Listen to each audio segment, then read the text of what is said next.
RMS Titanic के पास इतिहास का सबसे प्रतिष्ठित जहाज होने के साथ ही सबसे दुखद घटना का नाम भी जुड़ा हुआ है। इसे बनाने वाले डिजाइनर्स और कैप्टन्स द्वारा इसे एक अनसिंकेबल जहाज कहा गया था। हालांकि सिर्फ एक आइसबर्ग के साथ हुई विनाशकारी मुठभेड़ ने ये बता दिया कि मनुष्य जाति कितना मूर्ख हो सकता है।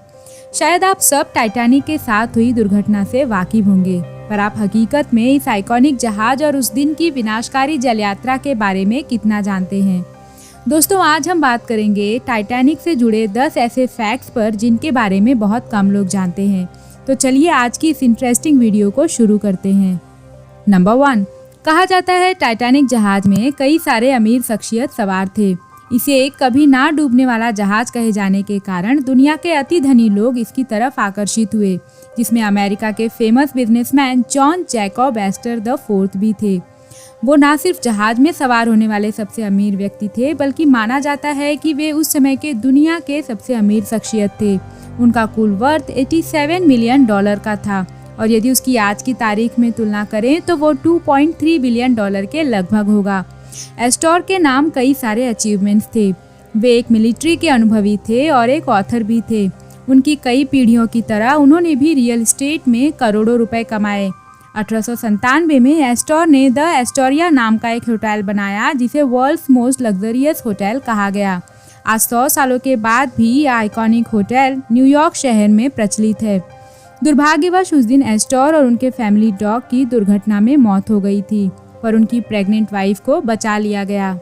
नंबर 2, वॉयलेट जोसेफ शायद दुनिया की सबसे लकी या अनलकी महिला थी। ये आप खुद उनकी कहानी सुनने के बाद डिसाइड कीजिएगा।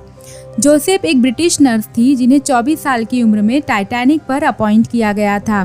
कहा जाता है जोसेफ उन आखिर के बचे हुए यात्रियों में से थी जिन्हें कारपेथिया शिप की मदद से बचा लिया गया।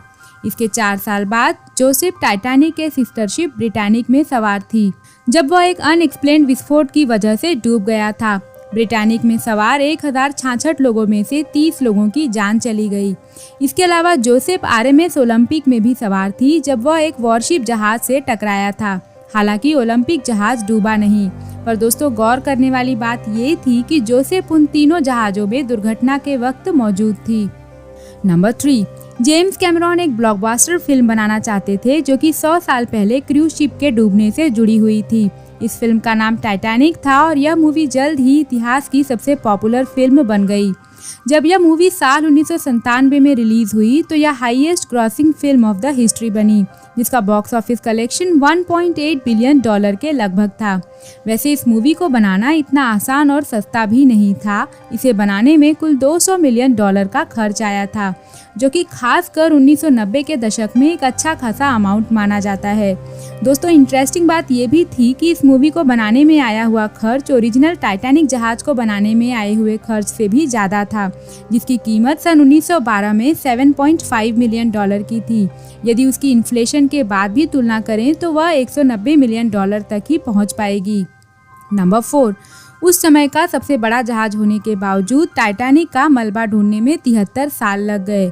समुद्र काफ़ी गहरा और बड़ा होता है। कई बार डेडिकेटेड सर्च मिशंस के बावजूद गवर्नमेंट और पब्लिक को कभी पता नहीं चल पाया कि टाइटैनिक का मलबा कहाँ है। इसलिए अंत में गवर्नमेंट अथॉरिटीज़ ने प्रयास करना ही छोड़ दिया।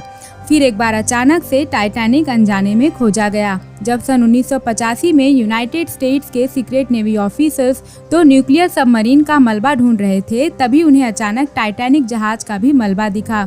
1 सितंबर 1985 को फेमस ओशियानोग्राफर डॉक्टर रॉबर्ट बर्लार्ड ने टाइटैनिक को समुद्र सतह से 2 मील नीचे एक अनमैन्ड सबमर्सिबल मशीन की मदद से पाया, जिसका नाम एर्गो था। नंबर 5, एक रिसर्चर ने सर्वाइवर्स की नंबर्स को एनालाइज करने के बाद एक डेमोग्राफिक रिपोर्ट निकाली थी, जिसके अनुसार फर्स्ट क्लास पैसेंजर्स में बचाए गए महिलाओं की संख्या 97% थी, जबकि पुरुषों की संख्या सिर्फ 32% ही थी।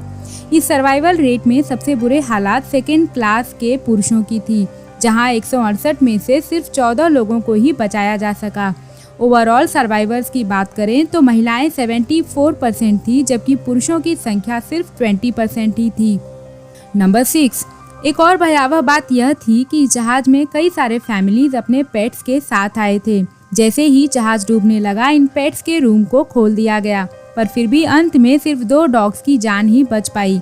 एक यात्री जिनका नाम एन एलिजाबेथ था, शायद उनके लिए अपने डॉग के प्रति प्रेम उनकी मौत का कारण बन गया। कहा जाता है वो अपने डॉग ग्रेट डेन के बिना जहाज छोड़ने के लिए तैयार नहीं हुई और कुछ समय बाद उनका शव ठंडे पानी में अपने डॉग को जकड़े हुए पाया गया। वो फर्स्ट क्लास पैसेंजर्स के मारे गए सिर्फ 4 महिलाओं में से एक थी। Number 7, Eliza Gladys Millvina Dean. वे एक ब्रिटिश सिविल सर्वेंट थी और टाइटैनिक सर्वाइवर्स में से सबसे आखिर तक जीने वाली व्यक्ति भी थी। कहा जाता है दुर्घटना के वक्त उनकी उम्र सिर्फ 2 महीने की थी। जाहिर सी बात है कि डीन को उस वक्त का कुछ भी याद नहीं, पर डीन, उनकी मां और उनके भाई बहनों को बचाया जा सका, जबकि उनके पिता की इस दुर्घटना में मौत हो गई। जब वो अपनी मां के साथ समुद्र के किनारे पर पहुंची तो रिपोर्टर्स उन्हें यंगेस्ट सर्वाइविंग मेंबर के रूप में कवर करने लगे। उसके लगभग 100 साल बाद उनकी मौत इंग्लैंड के एक वृद्धाश्रम में हुई। डीन के आखिरी दिनों में उनके घर के खर्चे लियो डिकैप्रियो, केट विंसलेट और जेम्स कैमरॉन द्वारा उठाए जा रहे थे। नंबर 8, आइकॉनिक जहाज टाइटैनिक से कुछ हैरान करने वाले आंकड़े भी जुड़े हुए थे, जैसे कि यह जहाज 883 फीट लंबा था। यहाँ प्रतिदिन 825 टन कोयला उपयोग में लिया जा रहा था और यहाँ कुल 10,000 से ज़्यादा बल्ब लगाए गए थे। टाइटैनिक जहाज जिन 2 एंकर्स के सहारे किनारे पर खड़ा होता था, वे इतने भारी थे कि एक एंकर को 20 घोड़े मिलकर खींचा करते थे। इसकी मैक्सिमम कैपेसिटी 3,500 लोगों की थी, पर उस वक्त सिर्फ 2300 लोग ही सवार थे, जिनमें 13 हनीमून कपल्स भी थे। यहाँ के हर लाइफ बोट में 65 लोगों की कैपेसिटी थी, पर पहले बोट में सिर्फ 28 लोगों को ही भेजा गया। टाइटैनिक जहाज में कुल 65 लाइफ बोट रखने की जगह थी, पर वे सिर्फ 20 लाइफ बोट के साथ ही गए थे, क्योंकि उन्हें लगा कि उन्हें कभी इसकी ज़रूरत ही नहीं पड़ेगी। नंबर 9, फ्रेडरिक फ्लीट एक ब्रिटिश व्यक्ति हैं जो कि एक दुर्भाग्यपूर्ण कारण से फेमस हैं। वो और उनके दोस्त रेजिनाल्ड ली दोनों उस दिन ड्यूटी पर थे जब टाइटैनिक आइसबर्ग से टकराया था। फ्लीट ही वो पहले व्यक्ति थे जिन्होंने आइसबर्ग को दूर से देखा और अपने दोस्त रिक को इन्फॉर्म करते हुए कहा था, आइसबर्ग राइट अहेड।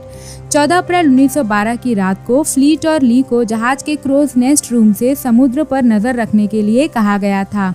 उस दिन समुद्र बेहद शांत था, जिससे आइसबर्ग को पहचानना और भी मुश्किल हो गया। साथ ही क्रोज नेस्ट रूम का दूरबीन भी गायब था।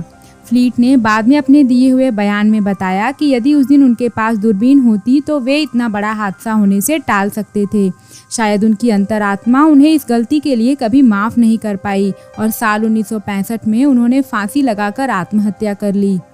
नंबर 10, दोस्तों, जब यह बात फैलने लगी कि टाइटैनिक डूब गया है तो लगभग सारे बड़े न्यूज़ एजेंसीज ने गलत न्यूज़ छापी कि इस दुर्घटना में कोई जान नहीं गई, क्योंकि वे लोगों में शांति बनाए रखना चाहते थे। बहरहाल इस खबर ने टाइटैनिक पैसेंजर्स के फैमिली मेंबर्स के मन में एक झूठी उम्मीद भी जगा दी थी। यहाँ तक कि कुछ न्यूज़पेपर्स ने यह भी दावा किया कि टाइटैनिक जहाज डूबा ही नहीं है, सिर्फ उसका इंजन खराब होने की वजह से वह स्लो हो गया है और सभी यात्री सुरक्षित हैं। काश इन न्यूज़ एजेंसीज के द्वारा दिखाई गई यह खबर सच होती। तो दोस्तों, आज के लिए बस इतना ही। वीडियो यदि अच्छी लगे तो इसे लाइक करें और अपने दोस्तों के साथ भी शेयर करें। तब तक के लिए मिलते हैं एक और इंटरेस्टिंग वीडियो के साथ, और एक बार फिर से आपका कीमती समय देने के लिए शुक्रिया।